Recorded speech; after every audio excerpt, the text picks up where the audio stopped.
So our next speaker and the last for today comes from the Netherlands, and he's in the IT within 1990s. He has started with IBM, and later on he goes with security and ethical hacking. He has been consulting different personalities, countries, companies, NGOs, and he is also a co-author of a book that is about internet security for journalists. So at the moment he is lead advisor at Brunel Information Security. And ladies, gentlemen, Arjen Campos.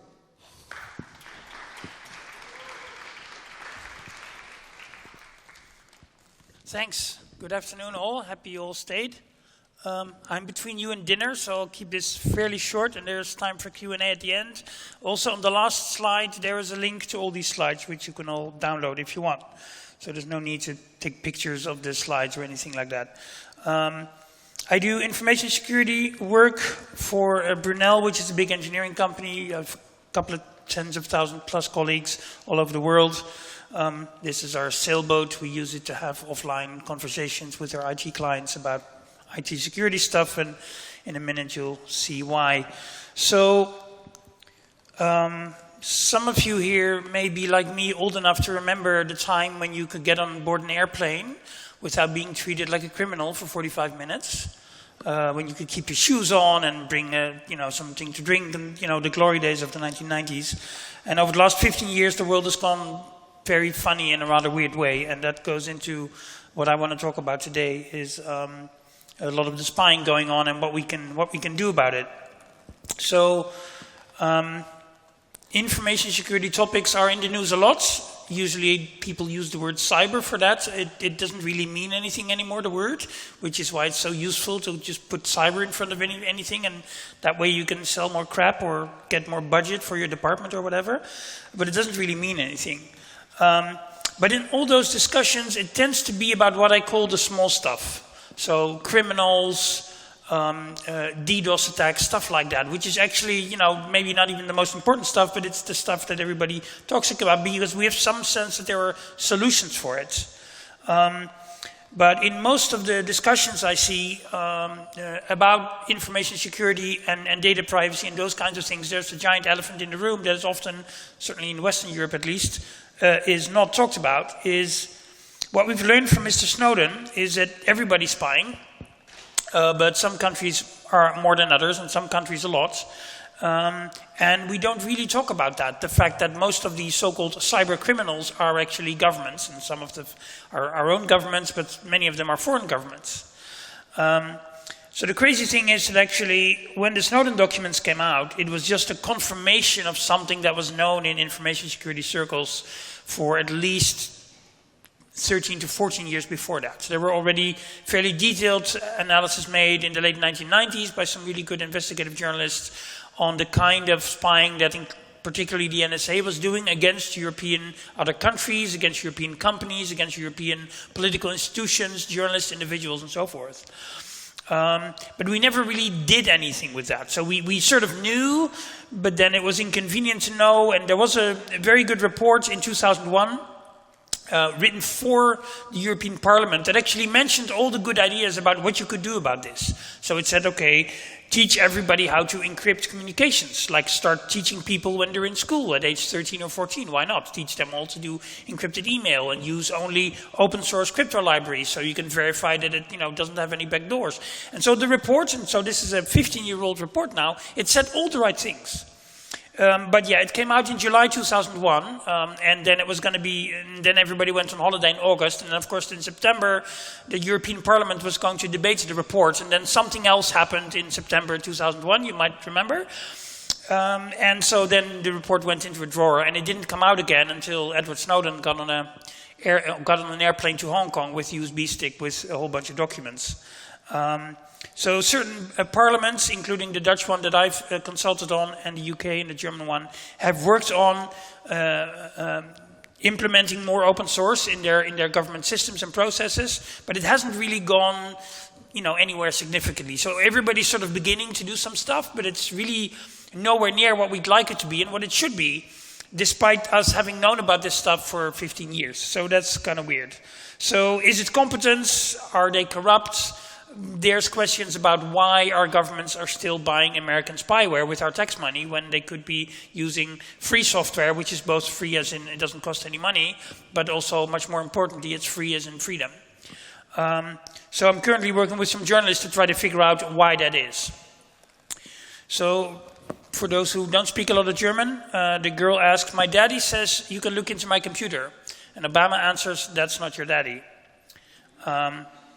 Which sort of sums up what the NSA does. Because if it's true that the person that is registered as her father in some, government administrative system is actually biologically not her father, which you could conclude from a medical file on some other computer, then that's the kind of information that the NSA wants to have. Not necessarily because her father is a terrorist, but maybe in 10 years he'll be the new finance minister from Germany. And if he has a daughter who's not his daughter, that's useful information to have if you're, in Geneva on a big table and doing negotiations on some trade thing about car imports or something like that.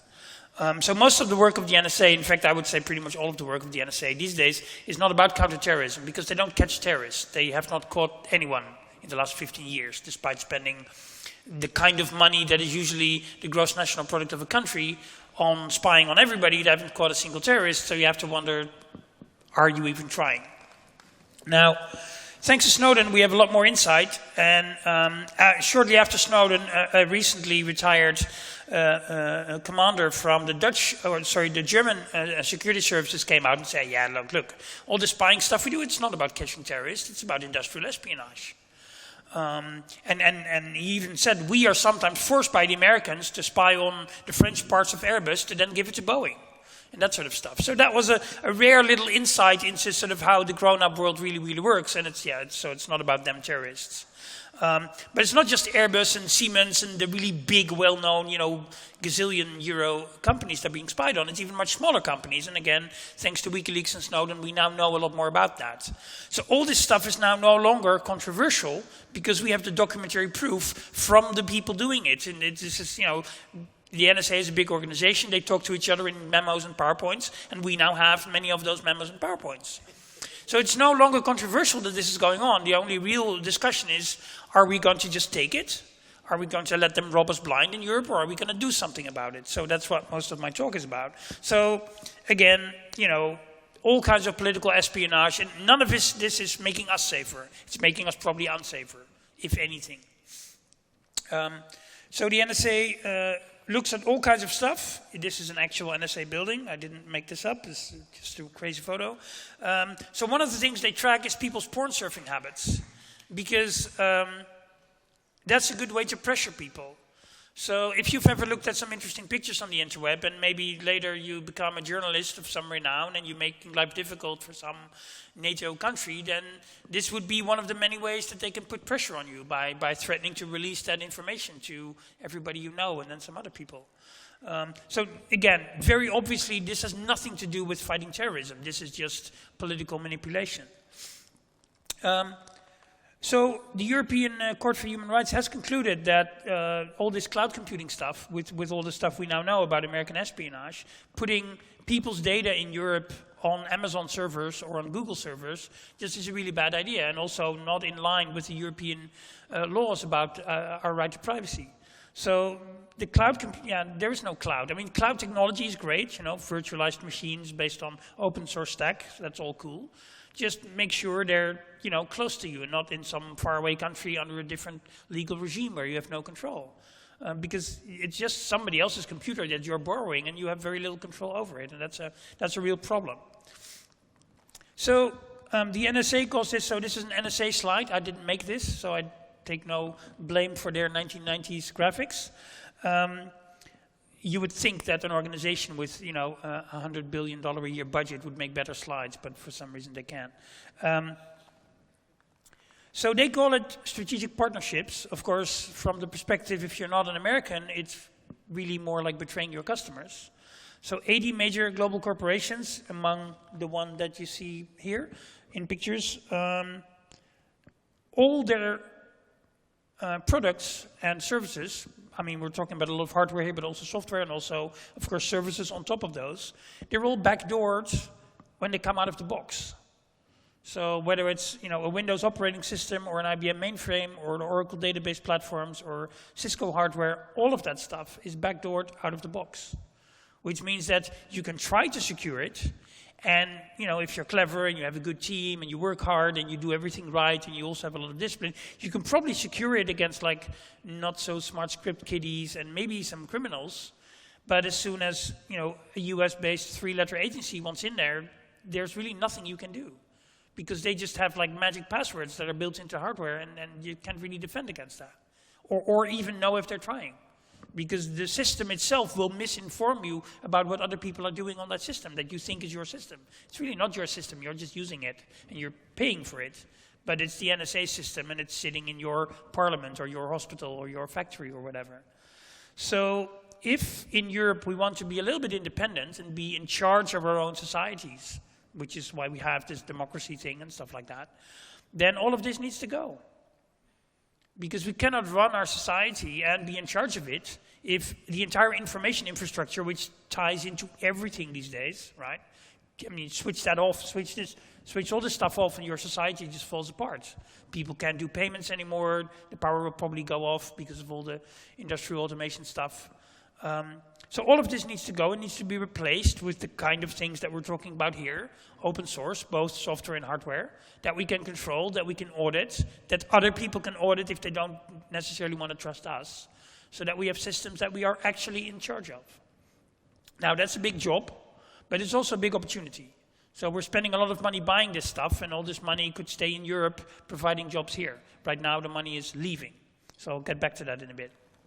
So with the software, it was obvious that it was happening, but it's also the hardware. So, for instance, we now know in a lot of detail that all the post-2009 Intel x86 chips, they all have a remote management module, which sounds really great if you're a company that has 50,000 laptops. You can remotely administer them. The problem is that the NSA can also remotely administer them. So if you're a journalist and you're doing an interesting story, that's not a lot of fun. And bad things might happen to your sources, for instance, if their identities get found out. So we have backdoors in all this stuff. Windows 8. And this was an example with Apple, but it's probably true for most other proprietary software devices with software on them, that the Department of Justice says, look, the software on your phone, if you have an iPhone, is not yours. You license it, so you pay for it, but it's not yours. You merely license its use. And because it's not yours, but because it's still Apple software, and Apple is an American company, therefore your phone, at least the software bit of it, is American territory, and American counterterrorism laws, the Patriot Act and its little sisters, apply. Which means that we, as an American government, can just go into your phone and do whatever the hell we want.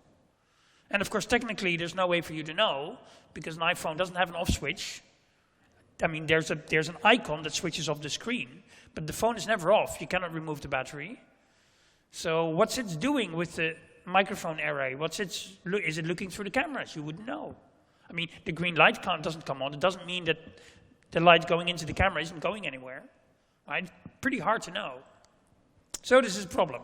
Now, all of that's bad enough, but then somebody in America about 8 years ago thought it was a good idea to do a full-scale cyber war thing. So they developed the Stuxnet virus and designed it to attack the Iranian nuclear installation in Natanz, which was a civilian installation, which was being monitored by the International Atomic Energy Agency, that was not in breach of any rules, certainly not more than all kinds of other installations in other countries. Yet the US thought we're going to do a military-style attack on a civilian target in a country that we're not at war with, that's not threatening us, which is kind of a breach of a giant stack of laws, but they did it anyway. So the problem, of course, is that the virus escaped into the wild and attacked lots of other stuff that it wasn't supposed to attack, but, accidents happen with weapons if you spread them around. We all know that. So lots of countries now have this piece of software, which is a very cleverly written piece of software. It's really top-notch design and programming. They spent millions and millions developing it, and some really smart people worked on it. But so a few things happened. A, the Iranians figured out that they were being attacked by America through digital means. So then they started recruiting hackers as well to basically, bite back a bit. And we've had some weird accidents in Western nuclear installations since then, and that might have been the Iranians, we don't know for sure. Other things have happened. But also all the other countries in the world, all the other non-Western countries have said, oh, okay, digital warfare, including towards countries that we're not at war with, apparently is now a thing that we do.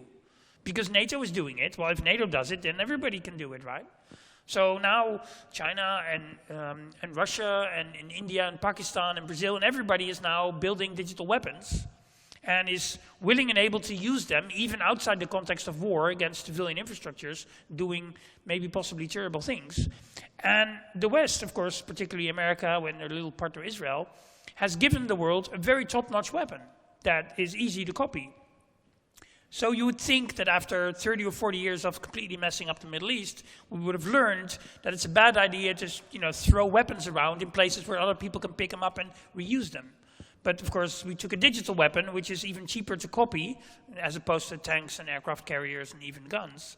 And so we gave it to the entire world. And now so the entire world has a weapon that is designed to take down or manipulate industrial infrastructure that runs on Siemens industrial controllers. Now, guess where most of the Siemens industrial controllers are? They're, of course, in the West. They're in Western Europe. They're in North America. So those countries are most highly automated, most vulnerable, and the US has just given a weapon to the world to take that out. So that was not very clever. I think that's an understatement. And some of the Stuxnet stuff is going to come back to certainly North America and some of its Western European allies. Now, if you do everything right with your laptop, you do all the crypto right, and you take care of it, and you've taken it offline, and you've taken out the Bluetooth, and it's completely disconnected from all the networks, there's still a group within NSA that can get into that if you are individually targeted, or you're part of a group that's being targeted. They're called tailored access operations, and they have a whole suite of very advanced science fiction-like tools that actually work, we now know, to get into offline systems that are, for instance, underground in a bunker in Iran or something like that.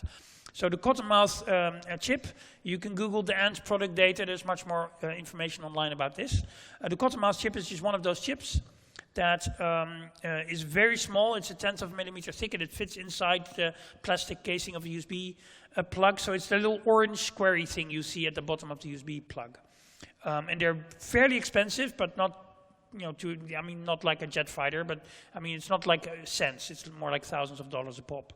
But you can hide them inside other pieces of electronics. They require very little power. And if a USB plug with this chip built into it, which is not in every USB plug, just in some, goes into an offline computer, then suddenly that computer will receive a virus, probably at the BIOS level, or possibly at the OS level, and it starts signaling back to the USB port all the keystrokes, which means your passwords. And then the chip can act as a radio transmitting device, transmitting that information as a radio signal. Now, we don't know the range of that. It could be kilometers, could be tens of kilometers. We don't know. Depends also on the size of the antenna on the other end. But there are indications that at least tens of kilometers is a very normal range for this kind of stuff. Now, how does that chip, which is not in every USB plug in the world, get into that one place where, with your computer in your super secret space? Well, somebody close to you, or maybe you yourself, bought, for instance, a printer or a scanner or something with a USB plug online, and they didn't hide their identity. And so somebody, including Amazon, and therefore including the NSA, knew that one box was going to go from the Amazon warehouse through the postal system to your place of residence or your place of work. And then, at 3 in the morning, in the Central Post Distribution Office, a CIA Special Operations team opens up the box and adds all these kinds of things. There might be extra firmware in the device, it might be extra hardware, all kinds of stuff. They might reconfigure things before you receive them, and then they reclose the box again, and the stuff goes off, and it ends up in your work or home or office or your parliament or anywhere. Now, this is actually also a photo from the Snowden cache. It's part of a manual that the CIA wrote for its contractors on how to do these kinds of operations. Now, the fact that they wrote a manual is a strong suggestion that it's not something that happens once a year. right? Why do you write a detailed manual? Because you're doing something every day. You need to train hundreds of people. I've written manuals. I know how this works. This is how that works. So this happens on a large scale. We don't know exactly what scale, but it's not like once a year. It's a lot more than that. So thanks to Snowden, we now know all this for a fact, because of course before Snowden, we could only really speculate. We had some information. There were some other whistleblowers out of NSA before Snowden, like Bill Binney and Tom Drake, but they hadn't brought the documentary proof, which is also why they can still walk around the US and, you know, be alive, and Snowden can probably never go back. But before Snowden, if you talked about this stuff, and even if you had reasonable suspicions, you were called a little bit crazy. I speak from experience. Now, it's a little bit different, but still most people won't want to accept this because, of course, the political implications are so bad. Now, the problem with all this technology that has been exposed is that it tends to democratize, meaning at some point one country has a new weapon, whether it's a nuclear weapon or a digital weapon, and then by exposing that, you give other people the idea that, oh, this is something you can build, it's possible, because somebody already did it. And then the second person building it just needs to copy what the first person did, and it's a lot easier. So, you know, the Russians took less effort building their first nuclear weapon than the Americans did, who had to invent all the stuff. So this picture, of course, 25 years ago was super secret. Now it's just on Wikipedia. This is like a later generation nuclear weapon. It's much more advanced than the earlier ones. So the NSA builds these kinds of weapons and then leaves them lying around on servers that other people hack into, and then they get loose on the internet. So last summer, a very advanced hacking suite for Cisco hardware was leaked on the internet. Supposedly a small part of a much larger cast that is still sort of out there, and there are rumors that people are trying to sell this stuff. But yeah, the Cisco sort of malware hacking suite that was out there was really, really dangerous stuff if you were dependent on Cisco hardware. And a lot of people I knew had a couple of very long overwork weekends to fix all kind of stuff or to try to unplug devices that were now completely insecure. So probably we're going to have more of this kind of crap in the future, which is again a good reason to abandon all this American, completely unreliable stuff. Now, of course, meanwhile, we're sticking computers into everything, and like cars, for instance, and the cars are now receiving over-the-air software updates, and from America. So you can think of like 6 or 7 different levels of things where we go, because while you're driving, I mean, really, because we all know that software updates never crash the system, right? I mean, there's always a 100% chance it works. So, yeah, exactly. Well, so now you can plug your Ethernet cable in from C67C on a transatlantic flight, if you have the right airline. And the Ethernet port is physically connected to the main physical network of the plane. Because it's one physical network, because why would you put 2 Ethernet cables into a plane where you can just do one and then do everything software defined? Because one Ethernet cable is lighter than 2. So most of these planes have a single physical network that carries everything from Disney videos for your daughter to the management of the engines and the fuel pumps. And so somebody actually demonstrated that by taking a piece of Ethernet cable with him in his hand luggage, plugging in and taking over the engines on a flight. He did that after writing to Boeing and Airbus that this was a problem, and they didn't believe him, so he decided to make a demonstration of it. Of course, on the other end, there were some FBI people waiting for him when the plane landed, because people don't like when you make planes go like that. This is like annoying. So what we have to do in Europe, I think, knowing all this stuff, that it's either already here or it's coming, with massive problems for our societies and massive risks to our economy and to just the lives of the people around us, is we have to do 2 things.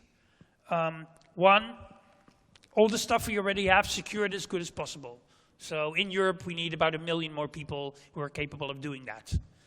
Literally, thousands, and I could use like 50 more colleagues with IT security skills, and we'd have a job for them like next week. This is crazy. In all of Europe, many, many, many more. So just try to fix the stuff we have as good as possible. But there's a hard limit to what we can do, because as soon as your opponent is advanced, none of that really means anything. So while we're doing that, and hopefully learning some general more stuff about good information security in the process, we also really need to develop a completely new technology stack from the silicon up. So with software, we already have most of the stuff, right? You can already think of software architectures based entirely on open source that do most of the things that most organizations need. There are still some niches out there where you can't find a turnkey open source alternative, like very advanced AutoCAD workstations, just to name a simple example, and some very specific market applications maybe, verticals. But for most of the generic infrastructure things, everything is already there. But it needs to be maybe refactored a bit so that we can recompile it for a different chipset than an Intel x86, which is what now runs pretty much the world. And we might want to move away from that if we know that all the Intel x86 chips are backdoored and are undefensible.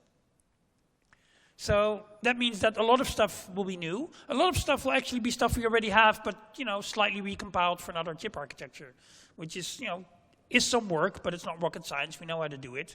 And then, of course, we have to make sure that the servers are, close to us, preferably in your city or in your country, maybe in the country next door if it's an EU country and you share some laws and regulatory frameworks, and maybe that can be good. But closer to you generally is better. So it's a giant job, which some people consider to be a problem. I consider it to be a massive opportunity. So currently, Europe is spending about 250 billion a year on buying American spy technology and bringing it into our most secret places, like our parliaments and our industries and our research and development departments and all those kinds of things. Then the result of that is another something like 200 billion a year worth of espionage against those very companies that have just bought this foreign crap. So what if we were to just stop doing that? Then A, we immediately start saving 250 billion a year, and over time we reduce the other 200 billion by a significant amount. Now, you divide that by whatever number, what it costs in your country to employ somebody at a nice salary, plus an office and a laptop and maybe a car, and that's the number of jobs you can generate in Europe for people. And this is millions of jobs. So suddenly, we're not spending more money on IT than we're already spending today. We just have 3 or 4 million extra people in Europe doing cool stuff for us. Oh, by the way, all the software they write becomes open source, so then other people can build on top of it. So now our whole innovation system becomes much better. And it's terrible for the stockholders of Oracle and Microsoft, but then again, seriously, this is Europe. Who gives a shit, right? I mean, unless there's any Oracle stockholders in the room, I'm sorry. But for all the other normal people, most of us, seriously, who gives a shit? So the IT architectures of the near future will have 3 zones, and then hopefully we'll collapse them into 1 zone again in the future. We'll have the internet, fundamentally unsecure. Anything that goes on the internet that isn't encrypted, you have to assume that now it's in the hands of a dozen other parties. That's just, if it goes out your network port onto the internet, you haven't encrypted it properly, it's out there. Assume that. That's the good thing. So that's the wildlands outside the city wall. Well, then there's your walled city, but you see there the 2 gates, right? So there's a web server and a mail server, and that stuff goes out, stuff can come in. You can never really defend it. If the attacker really is, advanced and clever and takes the time, and by the way, they are the Chinese army, so you can't go and arrest them, even if you catch them red-handed. I mean, what you going to do? They're the Chinese army. They have nuclear weapons. What? Nothing. So yes, you can defend a city to a certain level, but you can never really perfectly secure it. It's too big, it's too complex, and by the way, most of the technology now is fundamentally insecure. So within your bigger IT space, create a smaller subspace that you can defend by keeping it small, by training the people there very well in understanding what they're doing, and by using only very select hardware. So hardware you can trust, like pre-2009 Intel chips, a Tails operating system running on a core boot BIOS, stuff like that. We know how to build those kinds of laptops. It's a bit of work. It takes a bit of practice for non-techies to work with it, but it's all doable. I've trained many journalists on using this kind of stuff. Most of them are completely not technical, and they can all learn to use this in a couple of days. It's not rocket science. So this is a doable thing. And we know that it works. If you use encryption properly, and if your platform isn't broken, and if your hardware isn't leaking, then encryption works. So we just need to get the stuff underneath the encryption to also be secure, and then we can, have private conversations again without 6 million Americans with a security clearance listening in on everything we do, which is annoying. The encryption itself is good. It's just that all the stuff around it right now is crap, and that's a fixable problem. And fixing the problem is a 250 billion a year business opportunity for European IT companies. So I think somebody there could have some fun with that. We just need to have the courage to do it. And also have the political courage to tell, some American companies to go screw themselves and just stop buying their stuff. Just boycott them, basically.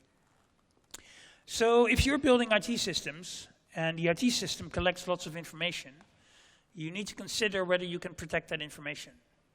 And if you have doubts, and this is information about people, you need to really have a good discussion with your colleagues about whether you should be collecting that information in the first place. So I think, if you can protect it, don't collect it. That's a good base rule for any systems architecture, particularly when you're talking about the information about people. I mean, other things, maybe less bad, generally speaking. Although if it's, financially sensitive data, then it can also be very, very bad. But especially under the new EU privacy regulations, you need to be very, very careful how you handle private personal data of human beings, particularly European human beings. So as I said before, this stuff isn't going to go away soon. We have an entire IT ecosystem in Europe. We have trillions invested into it, literally. We've literally spent €1 trillion as Europe on US spying software since 9/11. So you can't replace that overnight, but certainly you can replace it all within a decade, right? I mean, a decade ago, we didn't even have the kind of smartphones we now have. I mean, we had smartphones, but they were like Nokia things with keyboards. So we have an entire new ecosystem that grew up in less than 10 years. So certainly within 10 years, we can replace that with something else again, with another chipset, with another operating system, with another application stack on top. And certainly if we can spend $250 billion a year on that, I'm sure you could do some serious programming for that kind of money. So it's a doable project, and it's a business opportunity. So it was said earlier in the announcement already, I wrote this book. This is written for non-technical people in English. It's Creative Commons licensed on the internet, so you can download it for free. You can reuse it for free. You don't need my permission. It's nice if you mention the names of the 2 original authors. Silke actually did most of the writing. But it's free out there for reuse. So you can take a chapter and send it to somebody, or just download the whole book as an ebook and send it to them. And so this is meant as like a crypto party in a book. For non-technical people can learn in a weekend how to set up their laptop securely, how to encrypt their mail, how to encrypt files, all that kind of stuff. I think we're going to do a crypto party tomorrow. So if other people are here who want to learn, if you know people who want to learn, then come by tomorrow and we'll do some teaching. If people want to do something with this book here in Bulgaria, for instance, make a kids version for school, please do, and please let me know, and maybe I can find some resources to help you with that. So the reason why I'm mostly doing IT security right now, because I think it's the most important thing right now to get right. I mean, there's other stuff too, like climate change, but I'm not a climate physicist, so this is my thing. And I think it's really, really important that we get this right, because if we don't get this right, if all our doctors, our lawyers, our politicians cannot keep a secret from a bunch of big foreign countries, then we're probably not democracies anymore. We may still have the rituals of elections, but all our politicians have also watched porn online, probably maybe even more than the average person, I don't know. Politicians are a special breed of people, right? I think they are. So they can all be, manipulated. They can all be blackmailed. And so then how can they fight for our interests if they can't even defend themselves from little stuff?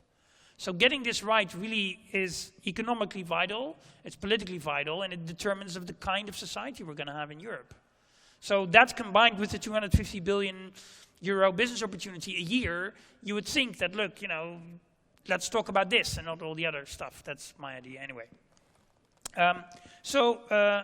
Next year, there's going to be another big Dutch Hacker Fest in the summer, first week of August, about an hour's drive from Amsterdam. And of course, you're all very, very welcome to not only come, but you're even more welcome to actively participate by doing a workshop or a talk or to volunteer for one of the many activities that we need. We expect between 5,000 and 6,000 people for a week to 10 days of camping, but it will be glamping because we will have 100 gigabit fiber optic to the field. So it's not like, harsh out there. And there's going to be a couple of hundred talks and a couple of hundred workshops and lots of other cool stuff. And we're going to have the first harbor for sailing ships and stuff at a hacker camp. So if you want to go do a bit of sailing, we can do that as well. If you want to come by boat, have a boat with a not too deep a keel, and you can do that as well. And so you're all very welcome. If you Google SHA 2017, you can find the site and fill in the call for participation. So please come and join us there as well. So that's the link to all these pictures. I'm here the rest of the evening somewhere having dinner with a bunch of people, and I'm here all day tomorrow, including for the after party. So you can ask some questions, I think, now or later for the next 24 hours that I'm still here. Thanks for your attention. All right. So you can use both mics in the middle of the room, and you can also raise your hand and I'll come by you. And if you allow me, until we get ready, I will start with the first question myself. So probably everyone knows that CETA, C-E-T-A, the trade agreement was signed. So what is your opinion on that, and what impact do you think it will have on the Europe IT world? It could be potentially dangerous, because one of the things that is written into many of these new trade agreements, and they're not about trade, right? They're about the rights of investors. They're not about trade. Let be that very clear. One of the things, it allows foreign companies to sue European governments if those European governments make laws that interfere with those foreign companies' ability to make money. No, really, and that tells you everything you need to know about these so-called trade agreements. There was an Italian political thinker from the 1920s, a guy called Benito, who had a phrase about the merger of state power and corporate power, and he called it fascism. And I think that's a good description of what we're sort of up against here. And if you think of it in that way, then also you know what to do. So I think these things are very, very dangerous. And I do think that also European governments that will do these kinds of things, which they should be doing, they run the risk of being sued in some international weird court, corporatist, non-court court, for interfering with Microsoft or Oracle's ability to extract rent from you and me for using our computers. So this is a really a big problem, and I think we're going to have a bit of a fight over this stuff in Brussels, as we've had over the last 10 years. Yeah. Okay, my question is: do you think that decentralized systems, let's say using blockchain protocol as an example, can ensure security in some way? So that's my first question. For some things, it maybe can. It seems to me, looking at Bitcoin, that blockchain architectures do eat up an enormous amount of power and CPU cycles, if you want to use it at scale in your society, right? There have already been problems with blockchain because the processing speed wasn't enough to scale it up further, and already it requires a massive amount of power. So I think it's an interesting technology. I also think we're on the first iteration of it, and we've only really seen one real application. So I'm not sure. I'm a bit worried if people want to slather blockchain magic sauce over every problem and think that the problems goes away. I think that's way too simplistic.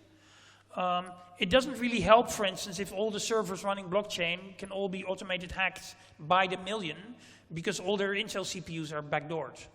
So if you can manipulate, a computer at the CPU hardware level, then you can do crypto stuff on top of it till the cows come home. It doesn't really help. So it probably can be useful for some things. I actually still think we're looking for the best use cases.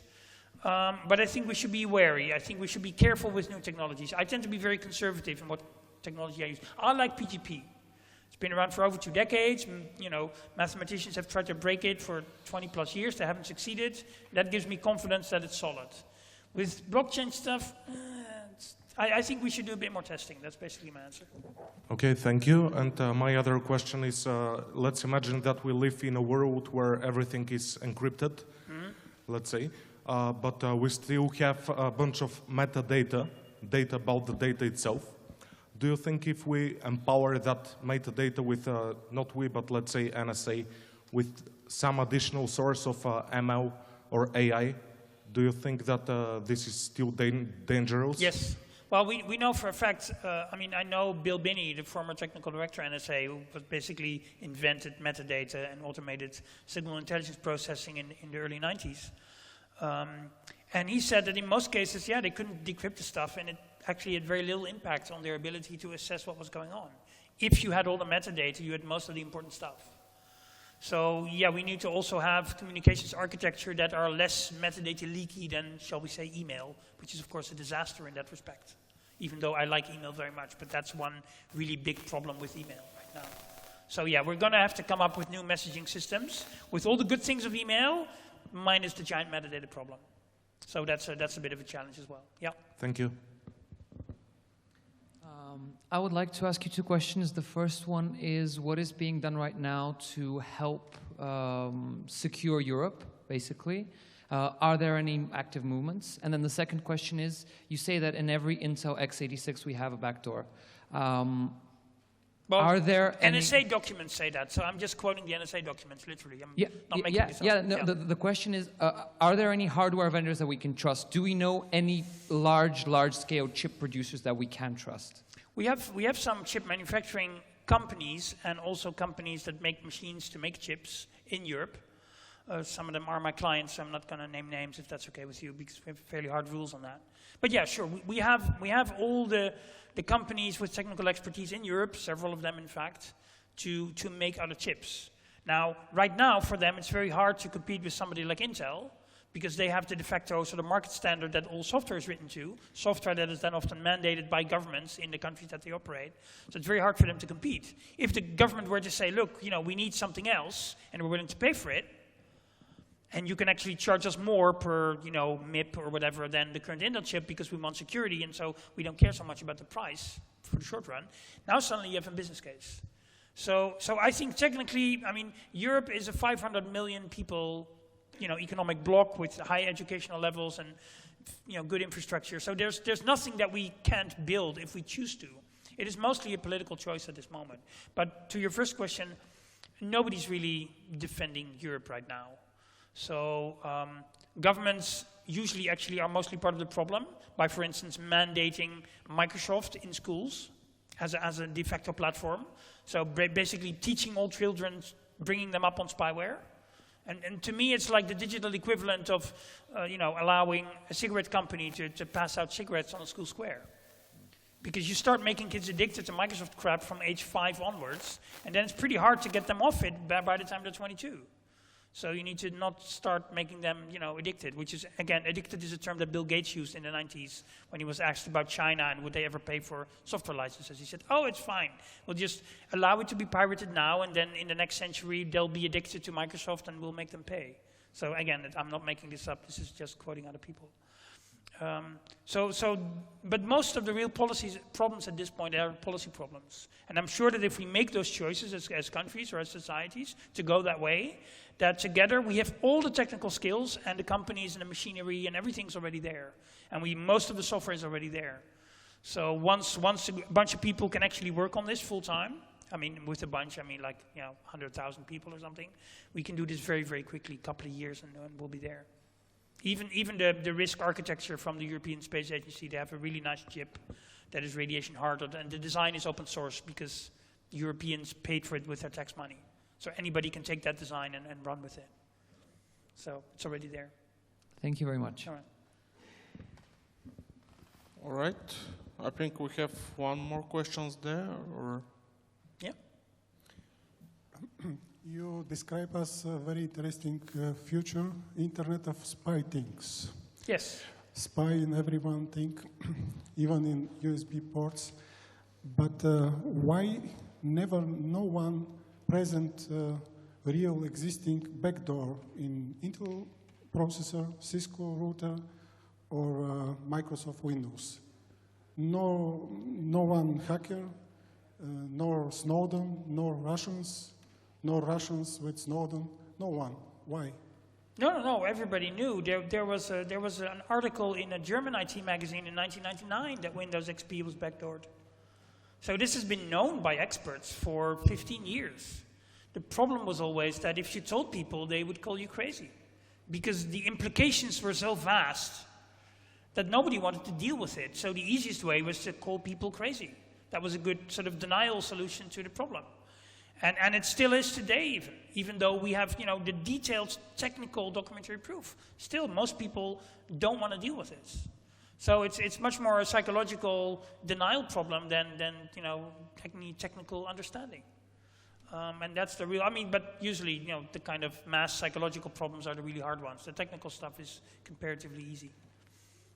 So we've known all this for a long time. We now know it much more detailed. And really now we need to start doing something with that knowledge, or we're all going to be really badly screwed. I think one more question? I see somebody standing at the mic, unless we really have to go. But No, I'm no. happy, I'm happy to take one more question. Okay.